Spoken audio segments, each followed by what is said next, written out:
సెలారీడు లైన్లో నుంచి కూర్చోలేను. ఎవరు మాత్రం ఎస్టీ కులంలో పుట్టాలని కోరుకుంటారు?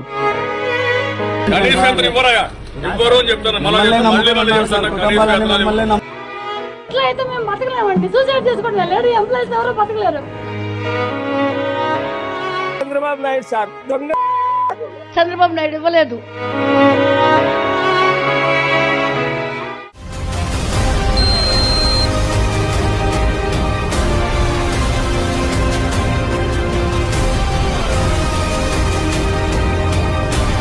స్వతంత్రం వచ్చినప్పటి నుంచి 4 లక్షల ఉద్యోగాలుంటే మరో 2,07,000 ఉద్యోగాలు ఇచ్చాం.